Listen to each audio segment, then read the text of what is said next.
taliyaha ciidanka asluubta qaybta galmudug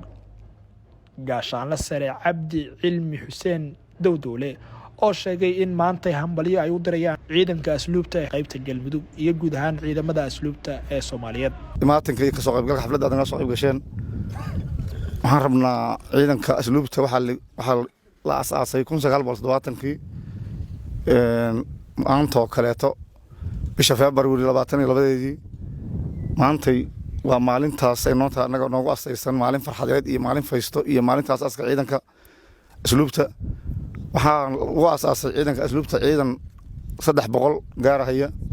waxa asaasay nin la yiraahdo Ismaaciil Axmed Ismaaciil oo jaran ah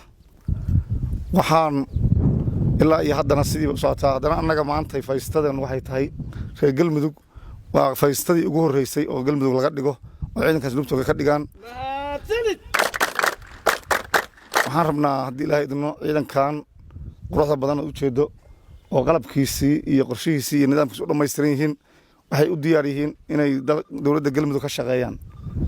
inay shaqadii loogu talagalay oo loo idnaday inay qabtaan waxaan rabnaa annaguna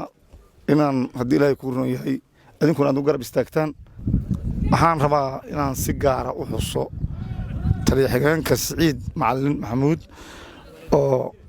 haddii ilaahay ku roon yahay in badan meeshaan u soo dhabar adeegay oo soo joogay oo ku soo hayay oo la dhihi karo si yar iyo si weynba waxaa lagu dayacay dadweynaha anagu raggan la shaqeeyo ku dayacnay tababarkan ciidanku ka soo baxayay intay soo baxayeen waa ninka habeenkii u dhalmanayay maalinkii u dhahayay subaxdii u kala hayay waxaan rabnaa in la mariyo mudnaanta uu leeyahay waxaan kala u mahad celinaynaa dadka deegaanka oo dhan oo na garab istaagnaa oo nala shaqaynayay oo na siinayay oo noo loogayay oo noo qarinayay oo noo qeexayay si walba noo garab taagnaa